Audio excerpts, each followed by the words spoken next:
नमस्कार साथियों, कैसे हैं आप लोग। आशा करते हैं आप लोग बहुत बढ़िया होंगे।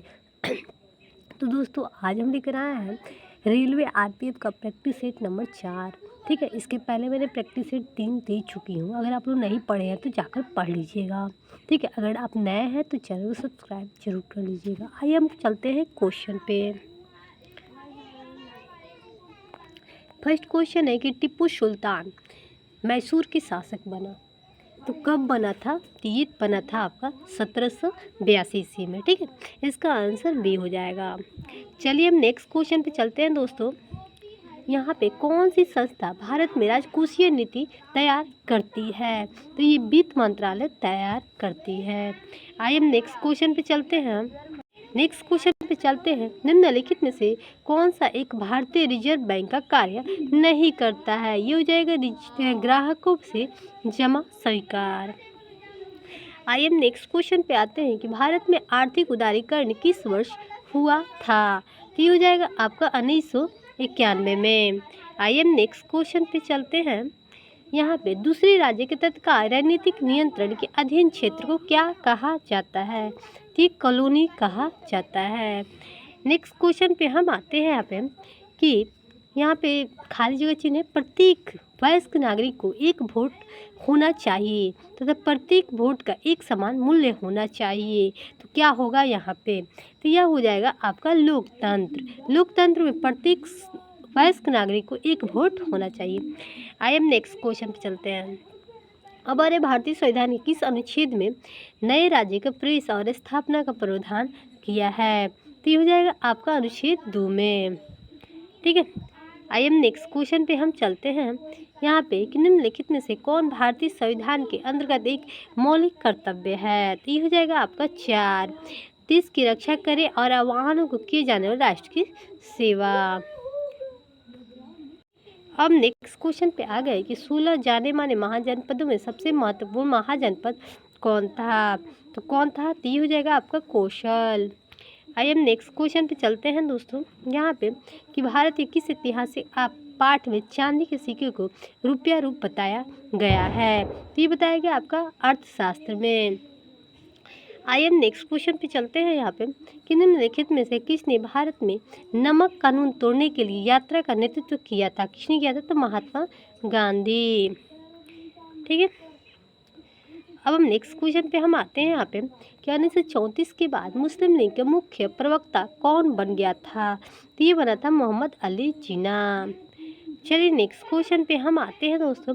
कौन सा वर्ण 4 जाने वाले वर्णों में से चौथे स्थान पर है। तो ये हो जाएगा आपका वैश्व। ठीक है, नेक्स्ट क्वेश्चन पे हम आते हैं दोस्तों। यहाँ पे सत्यशोधक समाज के संस्थापक कौन थे। तो ये हो जाएगा आपका ज्योतिबा फुले। ठीक है, अब हम नेक्स्ट पे आ रहे हैं। किस राज्य में घोल मछली का राज्य मछली घोषित किया गया है। तो ये गुजरात में घोषित किया गया है। अब हम नेक्स्ट पे आ रहे हैं। किस दिशा में भारत वलित पर्वतों से घिरा हुआ नहीं है। तो ये हो जाएगा आपका पश्चिम। ठीक है, अब हमारे दिहांग घाटी के बाद हिमालय दक्षिण की ओर मुड़ता है तथा भारत की पूर्वी सीमा बनती है, जिसे क्या कहा जाता है। तो क्या कहा जाता है। ये पूर्वांचल कहा जाता है। अब हम नेक्स्ट पे आ रहे हैं कि भारत के संपूर्ण उत्तरी मैदान किस प्रकार की मृदा से बना हुआ है। तो ये जलोढ़ मृदा से बना हुआ है। आइए हम नेक्स्ट क्वेश्चन पे चलते हैं। यहाँ पे कि निम्नलिखित में से कौन सा किसी भी जगह के जलवायु 6 प्रमुख नियंत्रणों में नहीं है। तो ये हो जाएगा आपका मानव प्रभाव। चलिए नेक्स्ट क्वेश्चन पे हम आते हैं दोस्तों। करंट अफेयर है, इसको पढ़ना कोई ज़रूरी नहीं है। अब अरे चुंबकीय वस्तुएं ऐसी वस्तुएं हैं, क्या है दोस्तों। तो हो जाएगा आपका कि एक चुंबक की ओर सदैव आकर्षित होते हैं। चलिए नेक्स्ट क्वेश्चन पे हम आते हैं। एक समतल दर्पण द्वारा बनाई गई छवियों जिसे स्क्रीन पर प्राप्त नहीं किया जा सकता है तो क्या कहलाती है। तो हो जाएगा आभासी वर्चुअल रियल। आइए नेक्स्ट क्वेश्चन पे चलते हैं। यहाँ पे निम्नलिखित में से कौन कैपिलरी एक्शन सूक्ष्म नालिका प्रभाव का एक उदाहरण नहीं है। ये हो जाएगा आपका ये हो जाएगा आपका साबुन के बुलबुले का निर्माण करना। दोस्तों अच्छा लगे तो कमेंट कर बताइए दोस्तों हमारा क्लास कैसा लगता है। आइए अब नेक्स्ट क्वेश्चन पे चलते हैं। यहाँ पे कीटों में गैसों का आदान प्रदान करने के लिए वायुनली के संजाल को क्या कहते हैं? तो ये कहते हैं आपका श्वास रंध्र स्पाइरल कॉल। ठीक है।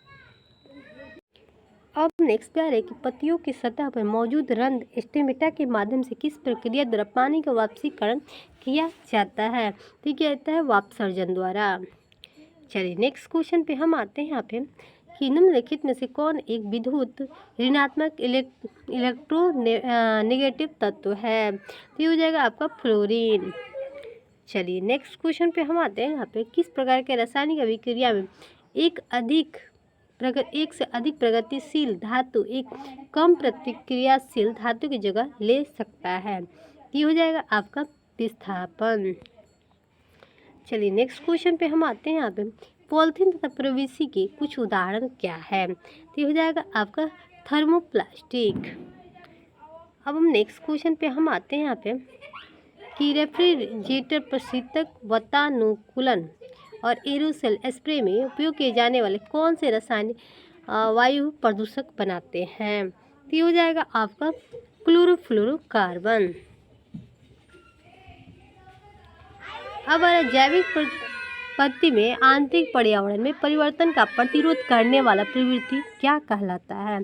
ठीक कहलाता है आपका समस्थापन। अब जर्मनियों का प्रयोग सामान्यतः किस में किया जाता है?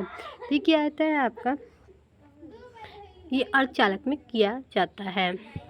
दोस्तों ये करंट अफेयर है। नेक्स्ट क्वेश्चन है कनाडा के ब्रिटिश कोलंबिया विश्वविद्यालय के शोधकर्ता ने फाइबर प्रबलित कंक्रीट विकसित किया है? तो ये हो जाएगा आपका भूकंप रोधी। आइए हम नेक्स्ट क्वेश्चन पे चलते हैं। यह देश सोफिया नामक रोबोट को नागरिकता देने वाला पहला देश कौन सा बन गया है? तो ये हो जाएगा सऊदी अरब। आइए हम नेक्स्ट क्वेश्चन पे हम आते हैं यहाँ पे निम्नलिखित में से कौन सी फसल एक आगाध फसल है? ये हो जाएगा आपका रेशा फसल। ठीक है। अब नेक्स्ट पे आते हैं सामान्य पदार्थ की अवस्था के भौतिक वर्गीकरण अवस्था में शामिल नहीं किया जा सकता है? तो ये हो जाएगा आपको कुलायडल। ठीक है। अब हम नेक्स्ट क्वेश्चन पे हम आते हैं महाराष्ट्र राज्य सरकार द्वारा किस प्रसिद्ध गायक को लता मंगेशकर पुरस्कार 2023 में सम्मानित किया गया है? ये हो जाएगा आपका सुरेश वाडकर। अब हमारे पृथ्वी और इसके भूलक्षणों और निवासियों की अध्ययन करने वाले व्यक्ति को क्या कहते हैं? ये कहते हैं आपका भूगोलवेता। इसका आंसर सी हो जाएगा। अब नेक्स्ट पे आ रहे हैं कि लाला लाजपत राय कहाँ के निवासी थे? तो ये हो जाएगा आपका पंजाब के। चलिए अब अंतर्राष्ट्रीय कृष्णा भावनामृत संघ द्वारा स्थापित ग्रीन प्लेटिनम अवार्ड जीतने वाला ग्राम का नाम क्या था? तो ये हो जाएगा आपका गोवर्धन इको ग्राम। अब आ रहा है एमएस वर्ड किसका उदाहरण है? तो ये हो जाएगा आपका एप्लीकेशन सॉफ्टवेयर का। चलिए नेक्स्ट क्वेश्चन पे हम आते हैं यहाँ पे कि विज्ञान में निम्नलिखित में से कौन मिश्रण का गुणधर्म नहीं है? तो नहीं है तो ये हो जाएगा आपका इसकी संरचना निश्चित है। आइए नेक्स्ट क्वेश्चन पे चलते हैं। आइसिनियों के संकटग्रस्त प्रजातियों के वर्गीकरण पे प्रजातियों को सम्मिलित नहीं किया जा सकता है। किसको नहीं कर सकता है? तो ये हो जाएगा हानिकारक। ठीक है। अब राज्य पुनर्गठन आयोग की स्थापना किस वर्ष की गई थी? तो हो जाएगा 1953 में। चलिए नेक्स्ट क्वेश्चन पे आ रहे कि राज्य के नीति निर्देशक सिद्धांतों के तहत भारत के संविधान का कौन सा अनुच्छेद ग्राम पंचायत के संगठन के बारे में बात करता है? ये हो जाएगा अनुच्छेद 40। अब हम चलते हैं स्वतंत्र भारत की पहली जनगणना कब आयोजित की गई थी? तो ये हो जाएगा 1951 में। चलिए नेक्स्ट क्वेश्चन पे संविधान के इस भाग के में अनुच्छेद राज्य विधानमंडल घटकों से संबंधित किससे है दोस्तों? तो ये हो जाएगा आपका 168 से 212। अब हम नेक्स्ट पे आ रहे हैं कि वारभट्ट ने हर्षचरित की रचना किस भाषा में दी थी, तो ये हो जाएगा संस्कृत भाषा में। उसके बाद मानवता के लिए एक धर्म, एक जाति, एक ईश्वर का सिद्धांत किसने दिया था, तो ये हो जाएगा आपका श्री नारायण गुरु। तो दोस्तों आप लोग का यहीं पर प्रैक्टिस सेट समाप्त होता है, फिर हम मिलते हैं नेक्स्ट प्रैक्टिस सेट, तब तक के लिए बाय।